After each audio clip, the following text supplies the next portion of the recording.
could slip into financial panic and a distressing scenario would unfold.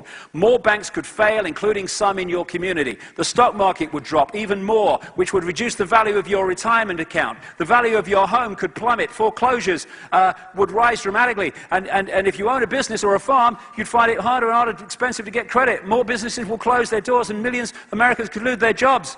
God bless America. Then Obama comes in, change. When he says we want even more money at the banks. Economists across the spectrum have warned that if we don't act immediately, millions more jobs will be lost and national unemployment rates will approach double digits. More people will lose their homes and their health care, and our nation will sink into a crisis that at some point may be unable to be reversed.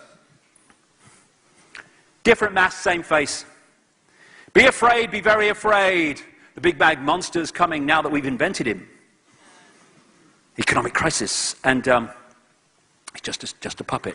And his economic team, people like Larry Summers, Paul Volcker, Tim Geithner, they're straight from the very institutions that created the crisis, and they've been placed in positions to solve the crisis, which means giving more and more money to the banks that they represent. Trillions of dollars.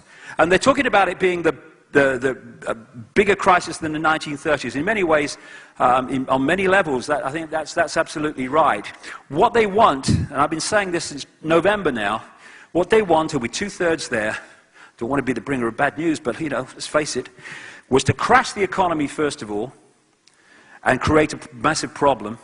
Stage two is for those that have created the problem to come into government and hurl enormous amounts of cuckoo land money at the problem, because what they wanted to do in stage two is empty the weapons of government to respond to the crisis. And once those weapons, those guns have been emptied in terms of response possibilities, then they want to crash it here and crash it in a way that there can be no government response. They want to create absolute chaos on so many levels so that the people say, save us, do something. And the do something will bring in this centralized, global, fascist, Orwellian state. This, as a result of it. Not just a financial crisis, they want wars as well. They want to, first of all, destroy America, because if you want a world government, then you can't have superpowers in the world that can say no to the world government financially and militarily. So as I've been saying for years now, what we're seeing in America is using America to destroy America. It's being destroyed militarily because it's fighting on so many fronts, and financially, I was there for 2 months recently. That country is on the brink of financial catastrophe. Not just a crisis, catastrophe. With what's going on there, which has not hit the public arena yet.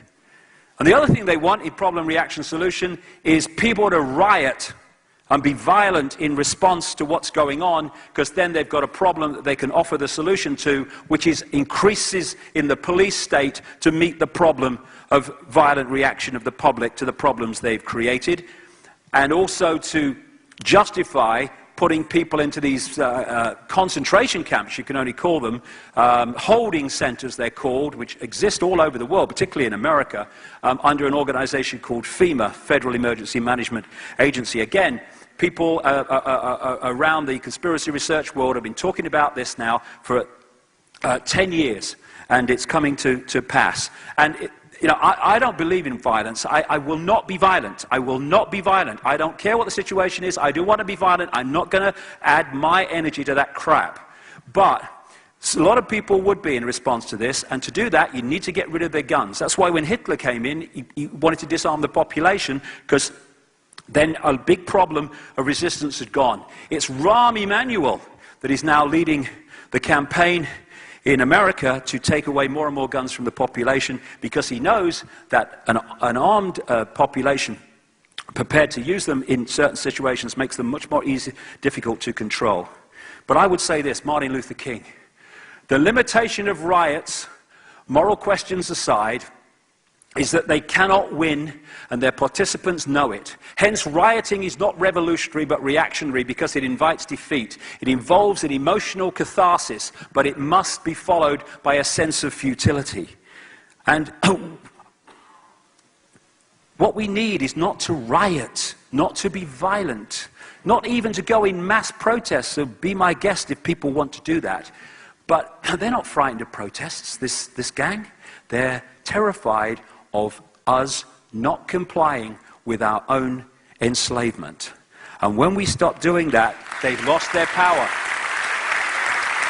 No violence necessary. They want us to be violent.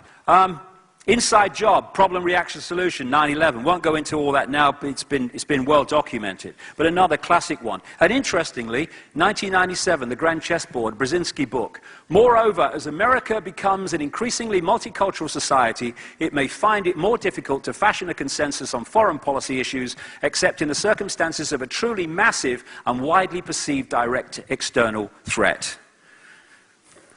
What was it? 3 years later? 4 years later? Thank you. Massive external threat, which has justified so much. I love that. So David Dees is a great artist. Anything like this in this presentation comes from David Dees, a brilliant artist who portrays real powerful statements in pictures like this. Jet fuel, that's a good one. These are buildings, by the way, in other parts of the world that burned incredibly more intensely than the Twin Towers, and none of them fell. That one seems to be falling, but it's not. It's the way the building is actually built. There you go. There you go. Put that where I can see it. Okay, we're not doing bad. There you go. Reichstag fire, which Hitler did. Blamed someone else for it, justified the takeover of the state as a result of it. Same thing, problem, reaction, solution. Again, Saddam Hussein was the guy. We're going to go into Iraq because of Saddam Hussein. This is Donald Rumsfeld, the defense secretary at the time of the invasion of Iraq, meeting Saddam Hussein in 1983 to arrange for Reagan-Bush administration to ship chemical and biological weapons for use against the Iranians. This is an American mainstream newspaper report from 2002. Donald Rumsfeld, the US Defense Secretary and one of the most strident critics of Saddam Hussein, met the Iraqi president in 1983 to ease the way for US companies to sell biological and chemical weapons, including anthrax and bubonic plague cultures, according to newly declassified government documents. Again and again, you see people creating the problem who then become the people to solve the problem. He was on the board of a European engineering giant called ABB in 2000 when they sold nuclear equipment to North Korea. He then becomes defense secretary and says North Korea is a danger because it's got nuclear equipment. Alongside problem, reaction, solution comes what I call the totalitarian tiptoe. Very simple. You're going there to Z, but you're at A. And if you go in one leap, you know the change is going to be so vast, people are going to say, what's going on? So you go in as big a jump as you can, but you try not too big a jump that so many people will start to ask questions. And each jump is promoted and projected as unconnected to all the others. That's how the European Union, a centralized dictatorship now, was totalitarian tiptoed out of a free trade area. 75% of laws in Britain now originate in the European Union. And the European Union pass a law, a British Parliament or any other European Parliament pass a law, doesn't matter, that one takes precedent. They want the same in America with the North American Union, which Obama is going to be pushing. Fascism, you really think it would be this obvious? The stepping stone approach is what's got us this far, where so many stepping stones have now been made that it is becoming obvious to anyone with a mind. I'll quickly go through this because there's so much to get through, but it's like I say, I wish I had hours. The other coordinate is to understand that they want people to be a believer. They want people to believe in something, because once you have a belief system that is rigid, then you become less of a problem. They want religious belief systems, political belief systems, racial belief systems, self-identity belief systems, anything that puts you in a prison of the mind, because you'll then filter through this process of the way the neurons fire in the brain, you will filter reality through the belief system. Religions. In the end, religions are invariably, the major religions are worshipping the same force. It's not explained like that, but that's what goes on. Again, out of Atlantis and Lemuria, and then those civilizations that followed, the worshipping of the moon goddess and the sun god, the worshipping of the moon and the sun, was prevalent. And it manifested in various religions, not least from this part of the world, which, if you think about it, is the religion factory. Christianity, Islam, Judaism, Hinduism, all came out of this part of the world, these major religions. And when you strip them down, they are invariably sun and moon worshipping religions. So in Babylon, they worshipped the Queen Semiramis, the sun goddess, Nimrod, known as Baal or Bel, the sun god, and Tammuz, who was the